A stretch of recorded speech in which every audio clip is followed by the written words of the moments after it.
sobre este tema que es para nosotros central como cristianos, ¿no? Que es el Evangelio mismo, es la buena noticia, ¿no? Hasta ahora hemos visto cómo el Evangelio no solamente es nuestro fundamento, cuando el Evangelio es quitado de la Iglesia no existe, así que todo depende de este mensaje que vamos a compartir hoy. Es nuestro tesoro, es nuestra confianza, es también el medio por el cual somos transformados como creyentes, así que hoy me gustaría hablar de este mensaje que es el centro del Evangelio, ¿no? De hecho, nosotros nos llamamos cristianos evangélicos, ¿no? Estamos aferrados a este mensaje, ¿no? ¿Por qué? Porque no solamente es un mensaje teórico o teológico o doctrinal, sino que es un mensaje que está cargado del poder de Dios. Dice la palabra de Dios que el Evangelio es poder de Dios para salvación a todo el que cree. Y hoy, pues, hay muchas personas aquí que podemos levantar la mano y podemos decir, sí, este mensaje me ha salvado la vida, me la ha cambiado completamente. Así que es nuestra experiencia, pasa a ser no solamente algo teórico, como digo, sino es nuestra vivencia. Así que quisiera hablaros de este mensaje en un versículo muy cortito en la Biblia, que se encuentra en 2 de Corintios, y escribe el apóstol Pablo en el capítulo 5, versículo 21, y dice lo siguiente, hablando de Jesús, de nuestro Señor, dice lo siguiente, dice, al que no conoció pecado, le hizo pecado por nosotros, Dios le hizo pecado por nosotros. ¿Para qué? Para que fuéramos hechos justicia de Dios en él.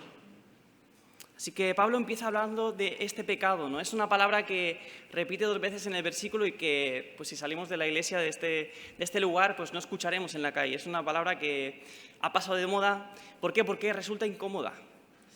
Porque cuando pensamos en pecado, nos sentimos culpables o juzgados. Así que es una palabra de la cual nos queremos deshacer, ¿no? Recuerdo una vez cuando estaba sacándome el carnet de conducir, estaba haciendo mis prácticas, mi primer día de prácticas con el coche, la profesora me dijo, ¿has conducido alguna vez? Dije, sí, pero en un descampado y poca cosa más. Y dice, bueno, venga, vamos para adelante. Viviendo en Barcelona, ¿vale? Para ponerse en contexto. Pues me llevó por un sitio donde había mercado, había policía por todos lados, coches parados en doble fila. Y mi mayor problema con el coche en aquel momento no era ni el embrague ni el acelerador, era el freno, la sensibilidad de freno. Así que yo pensaba que tenía que apretar fuerte para que frenara el coche y cuando apretaba fuerte veía la cabeza de mi profesora que hacía así, ¡pum! Entonces, a la tercera vez y tal, ya le empezaba a pedir perdón. Cada vez que frenaba, perdona. Y hubo un momento que ella me miró enfadada. Y me dijo, ¿por qué me pides perdón? Si pides perdón es porque te sientes culpable y eso es malo, eso hay que quitarlo de ahí. Y al cabo del rato, pues claro, cada semana quedando varias veces con ella, pues acabamos hablando de todo, de la vida, de la muerte, de Dios, de todo, ¿no? Y me di cuenta que ella acababa excusando cualquier cosa y justificándola para quitar la culpa, ¿no? De tal manera que cualquier cosa mala era bueno. Si para ti te va bien, ¿para qué cambiar eso, ¿no? Entonces, muchas veces la solución que tiene la sociedad frente a la culpa o frente al pecado, lo que llamamos como cristianos el pecado, es cambiar las normas. ¿Por qué la mentira es mala? ¿Porque la religión lo dice? ¿O porque la sociedad en la que estamos lo considera malo? Pues si para mí me va bien, no tiene por qué ser pecado. Si a mí me ayuda a evitarme una bronca con mi mujer, pues es buena la mentira, ¿no? ¿Por qué tiene que ser mala? Así que la solución que como humanos muchas veces damos al pecado o a la culpa es cambiamos las reglas. Pues yo pongo las reglas de lo que es bueno y malo, ¿no? Pero eso tiene un problema y es que no funciona. Porque aunque yo piense que la mentira puede ser buena y la utilizo para mi bien o para el bien de mi familia o para el bien de mi empresa, ¿qué pasa cuando alguien te miente? Tú no piensas, si para la otra persona la mentira es buena y le ayuda a crecer como persona, está bien que me haya mentido. No, tú te sientes traicionado, sientes el dolor, sabes que eso es malo. Así que es algo que no funciona, esta solución, ¿no? Y es que el problema es que la realidad es que Dios ha puesto su ley en nuestros corazones. No somos casualidad, no somos puro azar, no somos materia. Hemos sido creados a imagen de Dios. Y eso significa que somos seres morales, somos seres espirituales, discernimos entre el bien y el mal, porque Dios ha puesto su ley en nuestros corazones, de tal manera que, aunque no leas la Biblia, cuando tú cometes pecado, sientes culpa. Esto es parte de cómo Dios te ha creado, es algo bueno. Y es que muchas veces tenemos una idea de Dios como un Dios muy lejano, un Dios que es juez y que está esperando la mínima para juzgarnos y condenarnos, pero esta no es la visión que tiene la Biblia de Dios. De hecho, Dios cuando habla de sí mismo dice que es un Dios lento para la ira y grande en misericordia. No es que esté aguantándose por no castigar, no, es que Él es lento para la ira. Lo más natural para Él es ser lento para la ira y grande en misericordia, así es Dios. Y es que desde el principio de los tiempos, cuando pensamos en Dios, Dios es la persona más gloriosa, infinitamente grande, majestuosa, santo, que significa que no solamente que es puro, que no ha pecado, sino que no puedes compararlo con nada. No puedes pensar en la criatura más excelsa, el ángel más grande y decir, Dios es infinitamente más grande que eso. No, Dios es aparte, está fuera de la creación, fuera de lo creado. ¿Por qué Dios nos crea? Él no necesita nada. Él dice la Biblia que Él es el ser más feliz, es el Dios bienaventurado. Es un Dios que está feliz en sí mismo, dichoso, gozoso, porque Él lo llena todo en todo. Entonces, ¿por qué crea? Por amor. Él nos crea a fin de que podamos disfrutar de Él y tener una relación íntima con Él. Él crea, dice la palabra, por su voluntad, es decir, porque Él quiere, no porque necesite algo, sino porque Él desea crear y relacionarse con su creación. De manera que este Dios indescriptible, infinitamente grande, nos crea para que disfrutemos de Él, exige adoración. ¿Por qué? En primer lugar, porque Él lo merece. Si Él es el creador de todas las cosas, significa que todo se lo debemos a Él. ¿Qué hemos hecho nosotros? Pues hemos sojuzgado su creación, trabajamos, hacemos cosas bien, otras mal, ¿no? Pero todo se lo debemos a Él, cada aliento de vida, cada vida nuestra, cada año que pasa, todo es suyo, en Él está la vida. Así que en primer lugar eso, pero en el segundo lugar, el hecho de que Dios se ponga delante de la creación y diga, adoradme, es un acto de amor. Si yo o cualquier otra persona hace eso, sería tremendamente egoísta. Pero si lo hace Dios no lo es. ¿Por qué? Porque Él es el único que puede satisfacer completamente nuestras almas. Es Dios infinito. Su gloria es perfecta, es infinitamente bello, maravilloso, majestuoso. Por eso el hecho de que dirija nuestra mirada a Él para que le adoremos es lo único que puede satisfacer nuestras almas. Y a veces buscamos satisfacerla con todo tipo de cosas. El poder, el dinero, el sexo, un buen rato con los amigos, cosas lícitas también y sanas, pero nada de eso puede llenar hasta desbordar tu alma de gozo, solamente Dios. Así que Dios demanda nuestra adoración porque es el único lugar donde podemos ser felices, ¿no? Y este es nuestro testimonio como cristianos evangélicos, que hemos conocido a Dios. Nosotros podemos afirmar, sí, yo conozco a Dios, no solamente es que yo creo en Él, porque sé que es verdad. No, es que le he conocido, es que me ha salvado, es mi experiencia. Y es la de todos aquellos que escriben en este precioso libro que es la Biblia. En él encontramos testimonios de personas que dicen, Señor, tú me darás a conocer la senda de la vida. En tu presencia hay plenitud de gozo y a tu diestra hay deleites para siempre. No están hablando solamente de teología, están hablando de su experiencia, de lo que es estar con Dios, cómo disfrutan de estar con Él. Dice otro salmo, dice, con tu presencia me deleitas con alegría. O se habla de Dios como Dios, mi supremo gozo. O también Jesús se pone en una fiesta de pie y dice, el que cree en mí, como ha dicho la Escritura, de lo más profundo de su ser brotarán ríos de agua viva. No solamente encontrarás agua o gotas de agua o podrás llenar un vaso de agua, es que brotan ríos y ríos y ríos de agua viva. ¿Por qué? Porque estamos hablando de Dios, que es el ser eterno, majestuoso y más hermoso. Sin embargo, la Biblia nos habla de un problema. Y el problema del que nos habla la Biblia es que Dios es bueno y que es santo. ¿Y por qué esto es un problema? Porque tú y yo no lo somos.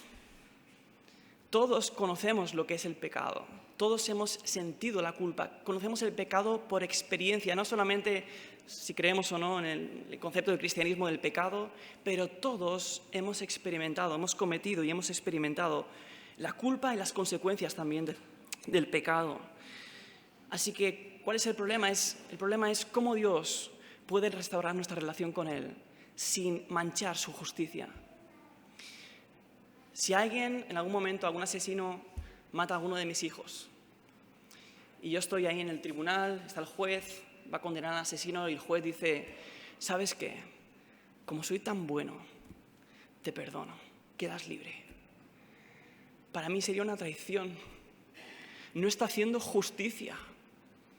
Este es el problema que encontramos en la Biblia, cómo Dios puede perdonarnos sin quebrantar su justicia.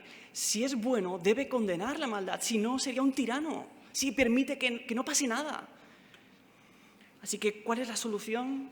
La solución es este evangelio que predicamos, que Dios mismo se encarna en la persona del Hijo de Dios, Jesús. Se hace humano como tú y como yo, de carne y huesos. Y Él mismo paga el castigo, tu deuda en la cruz. Él carga tus pecados. Así que el texto que leíamos decía, el que no conoció pecado. ¿En qué sentido Jesús no conocía el pecado? En un sentido es el único que conoce el pecado. Porque solo Dios conoce la perversidad, la maldad y la grandeza del pecado. ¿Por qué? Porque cuando pensamos en pecado, el concepto del cristianismo del pecado, no solamente son dos cajas, el bien y el mal, el pecado va a la caja del mal, lo oscuro, no.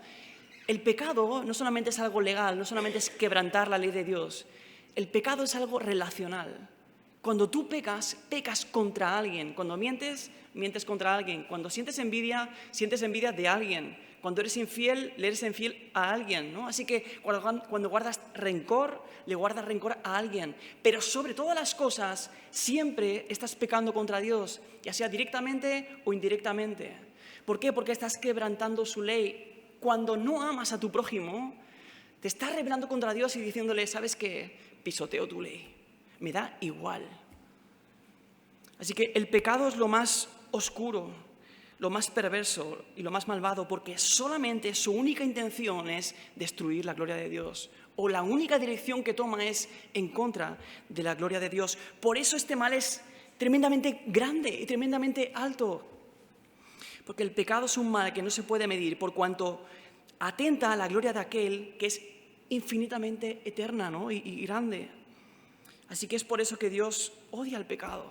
Odia la maldad, es perverso, es oscuro, porque atenta contra Él. Así que en un sentido Jesús, que es el Hijo de Dios, que es Dios encarnado, Él sí conoce el pecado. ¿En qué sentido está diciendo Pablo que Él no conoció el pecado? En que no conoce la experiencia del pecado. No sabe lo que es la culpa. No sabe lo que es experimentar el caer en la tentación. Ahora, esto no significa que Cristo no haya sido tentado. Como Dios no puede ser tentado por nada, pero como hombre, Él podía ser tentado. ¿Por qué?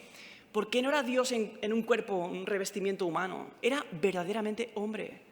Él se cansaba, tenía hambre, crecía en sabiduría, no solamente en estatura, sino que la Biblia dice que crecía en sabiduría, es decir, en su mente se desarrollaba como la tuya y como la mía. Y también tenía una voluntad humana. ¿Por qué? Porque la voluntad es el centro donde se originan tus decisiones, tu libertad. Así que es la sede del pecado, la voluntad. Por lo tanto, Jesús como hombre tenía que redimirnos totalmente y por eso tenía que, como hombre, tomar decisiones a fin de librar a todos los humanos representados en Él. Así que el hecho de que Él no conociera por experiencia el pecado no significa que no sufriera la tentación. Dice la Biblia que Él fue tentado en todo, como nosotros, pero sin pecado. Es decir, hay un momento en el cual describe la Biblia que Jesús fue tentado por Satanás y después de 40 días y 40 noches sin comer ni beber nada, Satanás le dijo, pues ya que eres el Hijo de Dios, haz que estas piedras se conviertan en pan. Como alguien decía, estoy seguro que en ese momento que escuchó la palabra pan, su mente no podía no imaginarse pan. Su estómago quizás rugiría, su saliva empezaría a correr por sus dientes, por su lengua, ¿no?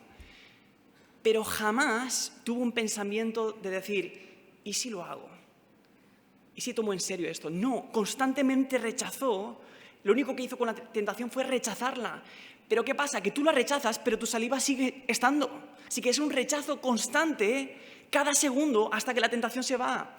Pero luego hay otra y otra y otra. Así que desde pequeño hasta su joven adultez, Él estuvo resistiendo constantemente toda tentación sin ningún pensamiento malo, sin ninguna mirada mala, sin ninguna mirada para codiciar a una mujer, para robar algo, para criticar a alguien. Jamás, nada. Siempre resistiendo, sin dar ni el mínimo paso hacia adelante.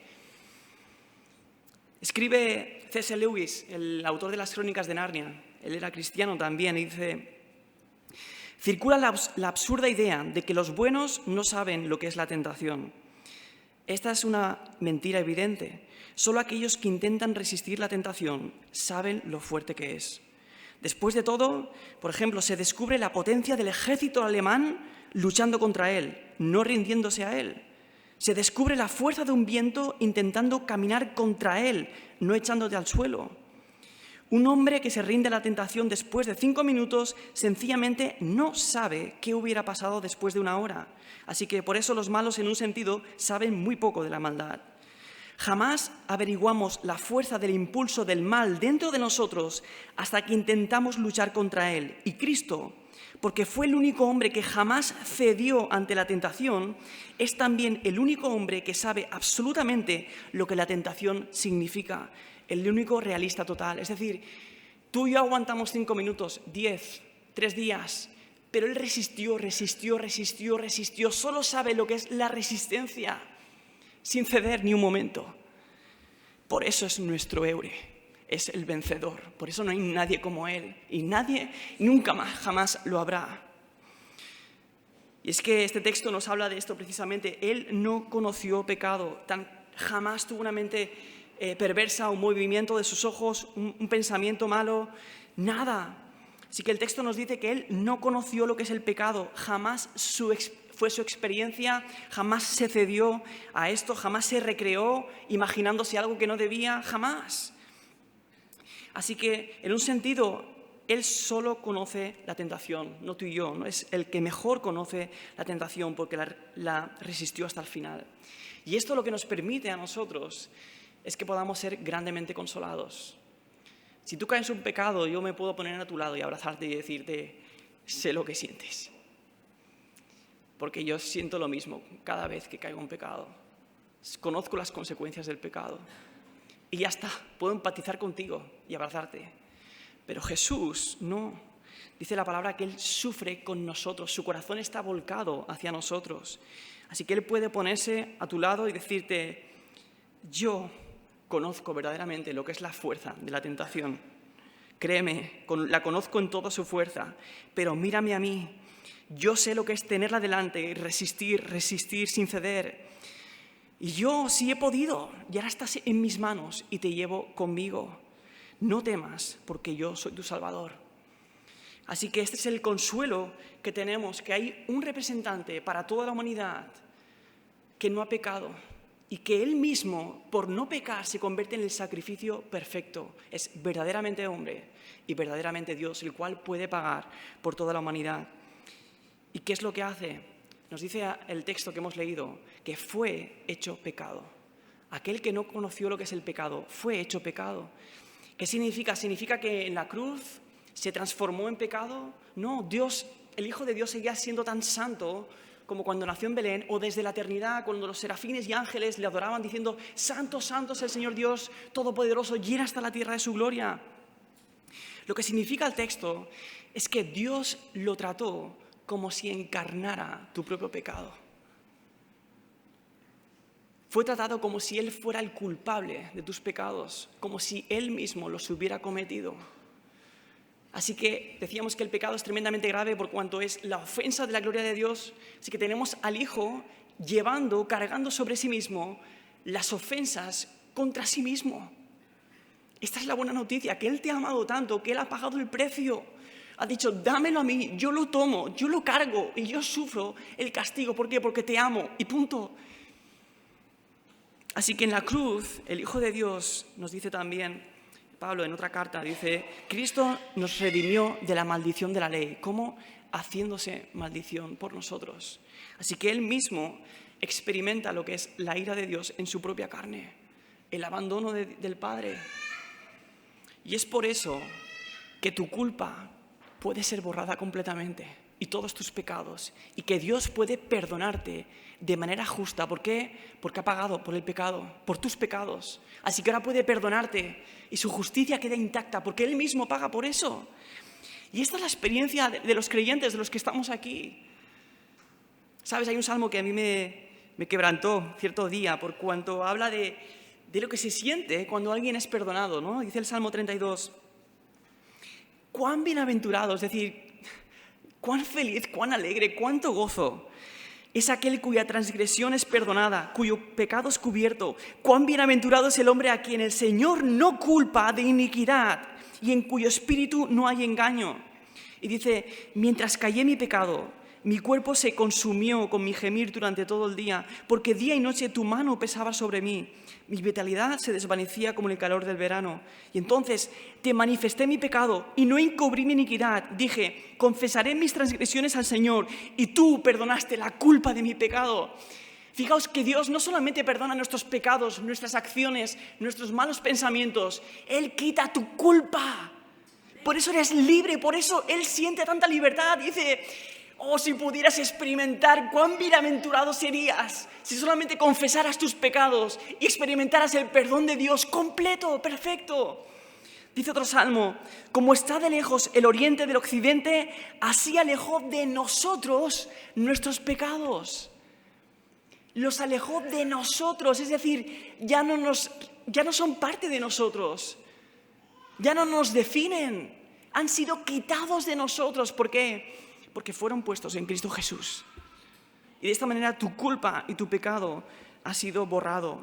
Así que la solución para quitar ese pecado de tu vida, esa culpa que el Espíritu Santo te hace sentir cada vez que pecas, no es ignorarlo, no es cambiar las reglas, es precisamente confesarlo a Dios y confiar en su perfecto amor y su sacrificio.